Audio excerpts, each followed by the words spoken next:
is a regime change operation. This entire effort fails if the Iranian regime survives at the end of the day. And it's a massive attack. I think the initial aspects of it are supposed to go for 4 days. So the United States has a 4-day air campaign sustained. I don't know what they expect at that point, to take a pause and see if the Iranians surrender. But the Iranians, I believe, aren't going to end at 4 days. The Iranians will continue to turn on the heat. This is an existential war for the very survival of the Iranian nation, which began with, and this is, your audience needs to listen very carefully to what I'm about to tell you. Go ahead. The United States and Israel tried to kill Ali Khamenei, the supreme leader, Ayatollah. He is the second most revered man in all of Shia Islam. This is like trying to kill the Pope. This is like trying to kill the Archbishop of Canterbury. This is like trying to kill the head of the Russian Orthodox Church. And the United States and Israel tried to kill him and are still trying to kill him. They tried to assassinate the president of Iran. If you think for a second the Iranian people, the Iranian nation, are going to walk away from this and say, that's all right, you're very wrong. The gates of hell have been opened, and unless the United States has a competent battle plan to complete this mission, we're going to lose this war. In fact, later on we can get into it, but we've already lost this war because we failed to achieve our initial objectives, and now we're going to have a cascading series of consequences that will result in us depleting our limited ammunition resources, and we're going to run out of ammunition before we run out of targets, and Iran isn't going to run out of ammunition. You say that the Americans and the Israelis tried to assassinate the Ayatollah and President Pezeshkian. You mean in the past 12 hours they tried to assassinate him unsuccessfully? Correct. The initial, I think there were 50 cruise missiles fired out of Israel. We don't know if they were all Israeli, if there was a mix of Israeli-American cruise missiles involved. 50 cruise missiles impacting 30 sites in Tehran. That was the initial salvo. They destroyed the presidential palace, that is the residence of the presidents, and they destroyed Ali Khamenei's personal residence, where he not only sleeps and eats, but where he entertains company. He's a religious figure, and so he entertains people. When I say entertain, people come and visit him and talk to him. And these were the first 2 targets hit. So yeah, it was a definite assassination attempt. Do we know that the Ayatollah and President Pezeshkian either weren't there or otherwise survived these assassination attempts?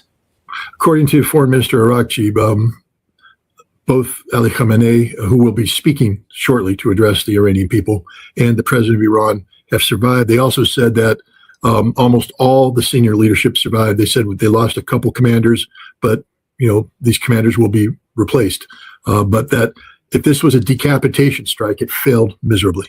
Do we know how effective Iran's defenses are, air defenses, military air defenses, to intercept American and Israeli missiles and drones? Our air defenses are modern, but they're insufficient to the task. The Patriot 3 system, or the Patriot missile, is a snake-bit system. I've talked about this before, derived from 1970s technology, Raytheon, rather than starting from scratch when meeting a U.S. Army requirement, took this technology and updated it and modified it to fast track a system that could be sold to the Army. The Patriot has never worked as designed. It's a very inferior system. It has significant flaws, and the Iranians have identified all of these flaws, and the missiles that Iran has are capable of defeating the Patriot 3 system.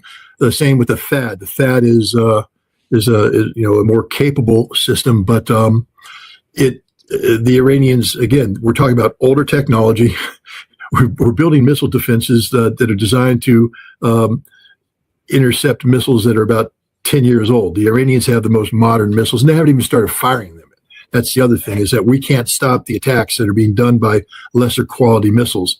What the Iranians are doing is mapping out, again, thanks to the Chinese, mapping out our response. As they fire, they're getting real-time intelligence on where missiles are being launched, where air defense systems are, which ones are active, what radars are active, and then they're going to launch a second wave to take out the air defense. And then when everything's laying there naked, they're just going to destroy everything, including American military bases, including Israel, including the cities of the Middle East. I'm sorry, the Gulf Arab states, your complicity in the attack on Iran was noted by the Iranian government, and you too shall pay a price. How effective is the Iranian military defense system against American missiles and Israeli missiles and drones? We don't know. I don't know. We don't know how many of the missiles were shot down. What percentage hit targets. What I can say is this: is that we don't have a good track record. The Gulf War was over 35 years ago, the Desert Storm, and the effectiveness rate of the Tomahawk cruise missile is still classified. We're not allowed to say what percentage of the Tomahawks reach their target, and there's a reason, because that percentage isn't very high, and the Tomahawk has never recovered from that. So even if the Iranians don't defend themselves, the Tomahawk has a tendency not to work. We'll see. I don't know, what's turned on, what's turned off. What we do know, though, what we can see is that the Iranians were ready for this attack, because immediately they began responding. After when the 12-day war started last June, there was a sort of a time gap between the Israeli attacks and the Iranian responses. Here we see the Iranians responding, broad spectrum, hitting all the target sets necessary, and now continuing the strike. The Iranians were prepared. Whatever we thought we were going to do against their ballistic missile launch capabilities, and President Trump admitted that this is one of our primary goals, we're not doing it. At least we haven't done it yet. And we're starting to pay the price. I mean, you have to be careful what you read, but it appears that there are casualties, and those casualties could climb even higher. The Americans and Israelis have attempted to murder, as you said, assassinate President Pezeshkian and the Ayatollah. Is Benjamin Netanyahu personally a legitimate target? Yes, I think some of the indications are that his residence was struck by the Iranians. And I think the Iranians now have the death of Netanyahu and Israeli leadership is now a legitimate target. There's no reason to hold back. There's no reason to say, well, let's not attack them because we don't want them to attack us. They started by trying to kill everybody. And so they are legitimate targets. And I would caution the Gulf Arab leaders, too, be careful what you say, because you're part of a process to try to assassinate Ali Khamenei and to try to assassinate the Iranian president. You are now fair game. And, it just is what it is. Explain to us why you say other Arab leaders are part of the process and are fair game. Because they looked the other way when the Americans and the Israelis attacked? Because they gave the Americans and the Israelis airspace or cover? Well, first of all, they've played home to American forces for some time now. The United States doesn't get to use these forces to gather intelligence and, intimidate Iran. And then, 3 days before the shooting war begins, withdraw the forces and say, there, you can't touch that base. That base is still plugged into the system. There's still radars in the base collecting intelligence. There's still intelligence people doing things. That base is part of the problem, not part of the solution. So if you're an American base on the soil of any Arab nation in the region, you are a legitimate target. But it's more than just the governments allowing America to be based there. Politically speaking, Iran did extensive diplomacy, traveling to all of these countries in an effort to prevent exactly this from happening. And yet, what the Iranians have found is behind their backs, every single one of these Gulf Arab nations, with the possible exception of Oman, has articulated to the United States, if you're going to attack Iran, finish the job, get rid of the regime. We will support a regime change operation. And that's what we got. So if you're an Arab state that says we will support a regime change operation, don't be surprised when the regime that you didn't change holds you to account. Got it.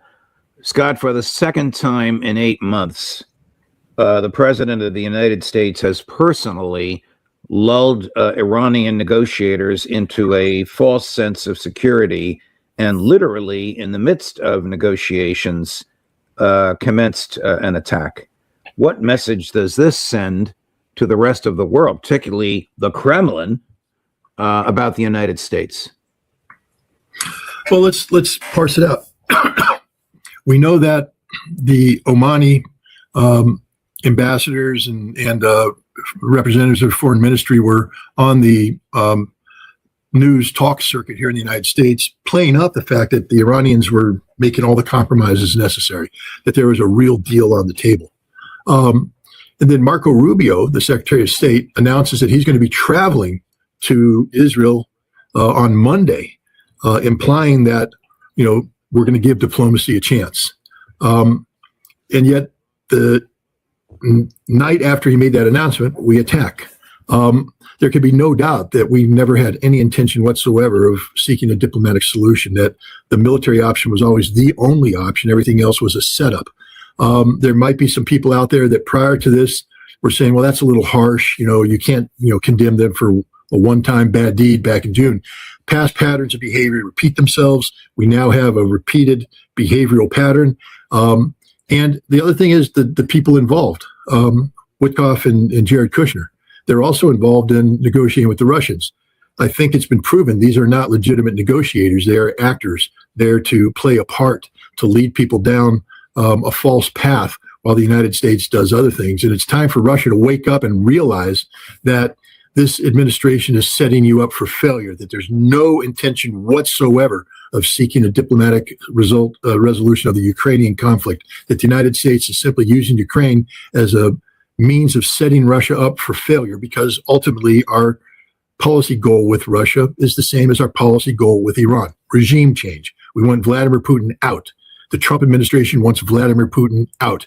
And if this doesn't prove that, then shame on Russia for not engaging their brain housing complex. Here's the Iranian foreign minister this morning. This is very candid and very telling. Chris?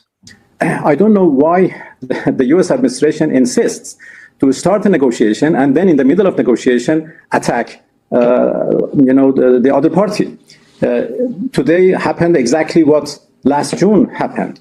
We were in the middle of negotiations, and and it was interesting that this time we made a big progress. Last 2 days ago, on Thursday, we had a very good meeting in Geneva, together with Steve Witkoff and Jared Kushner, and we were able to address serious questions related to Iran's nuclear program. We obviously have differences, but we resolved some of those differences, and we decided to continue in order to resolve the rest of questions. And we actually instructed the technical team to go to Vienna and have a meeting with the IAEA. In order to find technical solution for the problems we are facing in the negotiation. And everybody was happy at the end of those negotiations. As you saw, His Excellency Badr al-Busaidi, the Foreign Minister of Oman, who is mediating between us, he concluded by posting a tweet saying that today we made significant progress. Is there any reason to disbelieve that? No, it's 100% accurate. Well, how vulnerable is Israel? Does their Iron Dome, is it a myth, or will it keep them safe from Iranian missiles? Well, I think we have that answer. Iran has fired in their first round of missiles against Israel using older technology, 127 missiles, 33 of them hit their targets. The Iranians have put Israel on notice that in the United States that they haven't even begun to use their advanced stuff, that is coming, and there's no stopping that. So, Israel told the United States that they can absorb about 700 ballistic missile impacts. And, today they got about 5% of them, and they hit hard. This is just going to continue and continue and continue and continue, and Israel will be destroyed. And there's nothing that anybody can do to stop it. How sustained? You used that word earlier in the program, Scott. How sustained is the U.S. attack? In other words, is it wave after wave after wave, or are there periods of lull? Well, my understanding is that this current attack is going to be 4 days of 24/7 attack. We've already started the re-attack. So basically, we're going to launch, recover, rearm, refit, launch, recover, rearm, refit, and just keep launching and recovering for 4 days while we hit targets. But the way an air campaign works is you have a finite number of resources that have to hit a certain target set. I say this because I've done this, so listen to me, people. Sure. We will go after. Why you're so valuable to us, Scotty. Go ahead. We'll go after certain targets with assets. For instance, in the Gulf War, we started the attack against Iraq's ballistic missile infrastructure out west with 2 F-15E Strike Eagle squadrons. These are very precious resources that we needed to be plugged in elsewhere in the air campaign, but we needed them to launch the first night's attack and a potential follow-up attack. So they were plugged into these targets, but they didn't destroy the targets. So what that meant is they had to be kept on that target, and we had to divert resources that were supposed to be striking other targets to assist them so we could solve that target because we couldn't move on until this target that was solved. So we fell behind the power curve. Now, with Desert Storm, we had sufficient resources and sufficient ammunition where we could drag this thing out. We know now, because of the revolt of the Joint Chiefs, that we don't have enough ammunition. We don't have enough ammunition. We're going to run out of ammunition, which means that they retailored the strike plan to accomplish the same thing with less ammunition, which means they're making assumptions that we're going to meet our target elimination schedule on target without deviation. A major aspect of this campaign was decapitation. And we were just told by Aragchi that didn't work. So not only did we expend a tremendous amount of resources trying to decapitate, it didn't work. In order for all the rest of the campaign objectives to fall in place, we have to finish the decapitation job, which means now we have to expend more resources, divert resources away from other target decks, which means we're falling behind on the rest of the air campaign, which means we'll never catch up, which means we'll run out of ammunition long before we achieve anything remotely resembling what the president says he wants. We have lost this war already.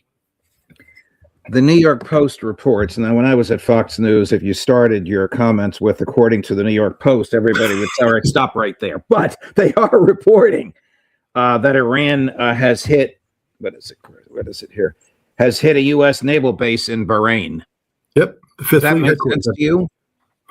Pardon? Does that make sense to you that they would attack a U.S. naval base in Bahrain?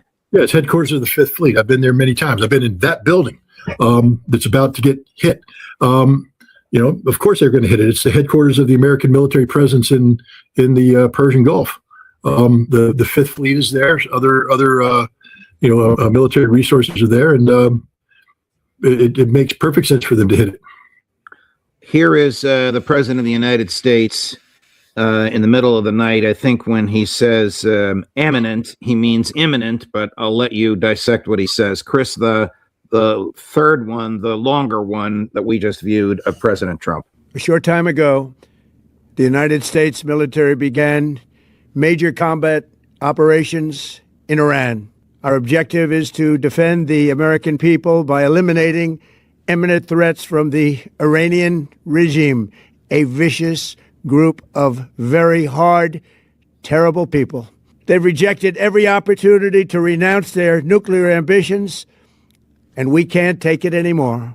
Instead, they attempted to rebuild their nuclear program and to continue developing long-range missiles that can now threaten our very good friends and allies in Europe, our troops stationed overseas, and could soon reach the American homeland.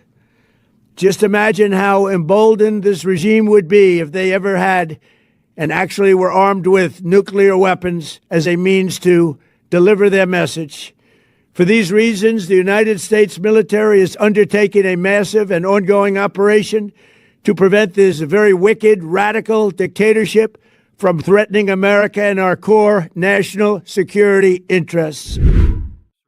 What imminent threat to the United States of America is posed by the Iranian regime? What could he possibly be talking about other than propaganda? Well, it's 100% propaganda. He's posturing that Iran was seeking to build a nuclear weapon, that they were reconstituting capabilities. But it's a straight up lie because as the Omani foreign minister pointed out, the Iranians are actually doing the exact opposite, bending over backwards. Not only were they making major concessions to the American negotiating team, but they were meeting with the International Atomic Energy Agency to get international inspectors back into Iran to verify their compliance with every aspect of this. So the president's just a straight up liar. Sorry to say that, but he, the other thing is, he's reading a speech written by others. More important to me than the words that he was speaking was his tone and his posture. This is a defeated president already. He has lost this war and he knows it. He knows that his presidency is over. He knows that he's going to lose the midterms, that his gamble failed. And that's what I heard there. I didn't hear a confident man speaking, in a way that would motivate a nation. I saw an old, tired, defeated man reading a script that he doesn't believe because he knows that every word he said there was a lie. Well, it's interesting you say that. We have another clip we're going to show which compares him on election night addressing the concept of war. And last night, a little snippet from which we already showed you. Before we get to it, if I could be a little selfish for a minute, to the audience, we love you. There is an enormous, enormous number of you watching us now.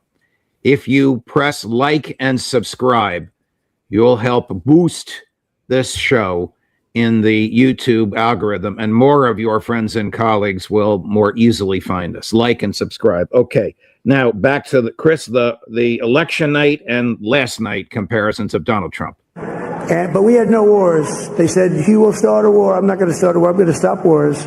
A short time ago, the United States military began major combat operations in Iran. Our objective is to defend the American people by eliminating imminent threats from the Iranian regime. I think you're right, Scotty. The man has aged tremendously in 15, 16, 17 months. Yeah, and he knows that he has been trapped here. This is, he has been told by people that, this could be done quickly, could be done easily. The Lindsey Grahams of the world, the Benjamin Netanyahus of the world, all of the Zionists he surrounds himself with. And he stopped listening to the people that matter, the Tulsi Gabbards, the J.D. Vances, his Joint Chiefs of Staff. And so he was led down a path to where even if he wanted to stop the war, he couldn't. That speech we heard was a speech given by a man who was powerless to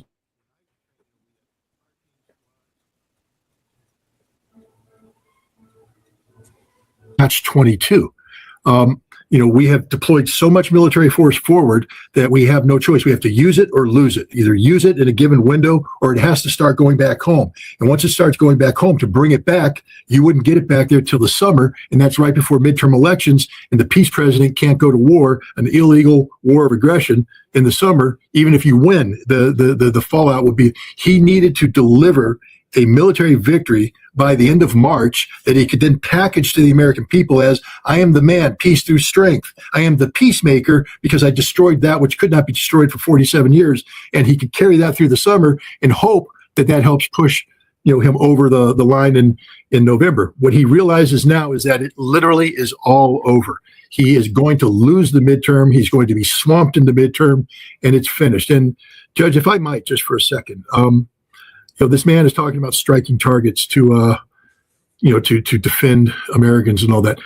I've been to war. In the Gulf War, I was involved in targeting. And one of the things that we did is we targeted a place called the Amaria bomb shelter. We knew it was a bomb shelter, but we had good intelligence that said it had been converted to be used as a national level command and control facility. To be exact, just so that people understand what I'm talking about, we were hunting Scud missiles unsuccessfully. Israel was ready to get involved in this war, and we had to prevent Israel from doing that. In order to do that, we had to show that we were seriously hunting down Scud missiles. We believed that the command and control for the Scud missiles were being carried out by Saddam Hussein. And Saddam Hussein used a system called the Mark 14 radio telephone. It was made by Siemens. It was an encrypted radio telephone system with a unique signature, unique frequency ranges, etc. And we had detected the Mark 14 signal coming from antennas associated with this bomb shelter. And we had reason to believe that the Iraqis had located senior command and control in this place. And so, we reviewed it. There was no indication that it was being used as a bomb shelter. I helped pick the impact points, and my job was, when the mission strike came back, to look at the photographs to determine whether or not we did it. And I know that we had to put 2 GBU 28s through the same hole to achieve the result. And we did it. We destroyed it. And I signed it off as destroyed, and I was feeling pretty good. A little while later, CNN came on, and we found out that we had hit a bomb shelter and 408 women and children were dead, killed. The most horrible kind of death. When the first bomb went in, it created fire that trapped them. Neighbors could hear the women and children screaming, trying to get out. The second bomb came in, ignited, and it boiled. The firefighters were putting the water in, and all of these bodies got turned into fat. That's what happened there. And there's not a single day, that doesn't haunt you. It haunts you for the rest of your life. We have hit 2 children's schools. We have bombed 2 children's schools. 63 dead children, little girls dead. Their mothers waiting for their daughters to come home. They sent their daughters to school on the belief that there wouldn't be a war because there was diplomacy going on, that there wouldn't be a war because Marco Rubio said he was traveling to the region on Monday. So they sent their girls to a school. The girls were in school, and we bombed it. And we bombed another one. There's 100 girls buried under that rubble being dug out now. Girls that will not survive. This is the horror of war. But what I'm trying to say is, at least when I was involved in the bombing of the Amaria shelter, we did our damnedest to make sure that it was a military target. We were wrong, and it haunts you forever. What in God's name could lead us to bomb 2 girls' schools? I'm involved in this. I did this for a living. I know you don't make those mistakes. This is the sloppiest kind of targeting possible. This is what happens when a military is told you must sustain a strike, you must hit certain numbers of targets, and they're given artificial metrics to meet, and so they're desperately looking for anything, and they bombed 2 girls' schools, killing scores of young little girls. This is what we're doing, Judge. This is the war we're fighting. It's indefensible. It's not just inhuman, it's criminal. We have waged an illegal war of aggression against a nation that did not pose a threat to us, was bending over backwards to meet any demand we put on them about their nuclear program, and yet we lied, and now 63 little schoolgirls are dead.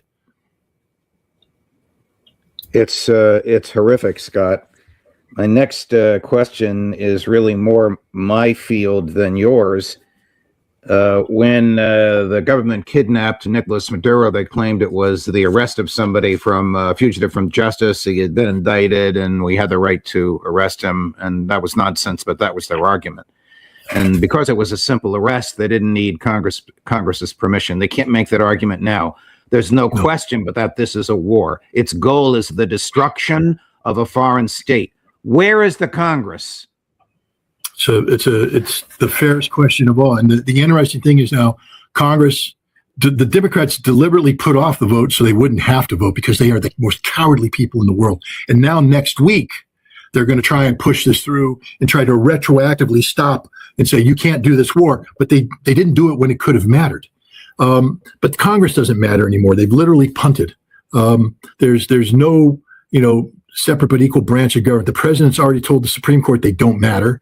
And now Congress is just acting as if they don't matter. So we have a literal dictator out there sending American kids. Well, and this man had the gall to stand there and say there will be American casualties. Well, you know what, Donnie, baby? You got a son named Barron. He needs to be on the front line right now. I don't care if he's not a serving member. Send him there. He needs to be standing next to Billy Joe Bob, the blue collar boy who joined because he needed a job. He joined because the economics required him. He didn't join out of patriotism. Maybe he did, maybe he didn't. But he joined, and he's there. He's serving, and he's dying right now, dying. And you just glibly throw it away because those mothers are going to pick up the corpse of their son and bury it in the ground and spend the rest of their lives thinking about the hole in their heart. And your son, your 6'6" Barron, spoiled little brat, is in some elite university, fooling around with good-looking girls, eating great food, living the high life. If you were a man, Donnie, You put your son on the front line. And the fact that you don't and you condemn other Americans to die for your fake war speaks volumes about who you are. And frankly, it speaks volumes about Melania. Melania, you dare talk about the children of Ukraine and write a letter about something you didn't know about. Look at the video of the Iranian mothers on their knees, snot coming out of their nose because their daughters aren't coming home. You need to be on your knees, Melania, snot coming out of your nose, ready to receive the torn body of your son, Barron. If your husband was a man, he'd send his son to die instead of sending other sons to die. I am sick of this man. I'm sick of the hypocrisy of every single one of these American politicians who talk about war, and they never go. I've been there. That's why I'm so against it. And these guys just sit there and say, let's do more. Let's do more. And all it does is kill innocent people. You know, if you want to kill soldiers, kill soldiers. You're killing children, little girls that didn't do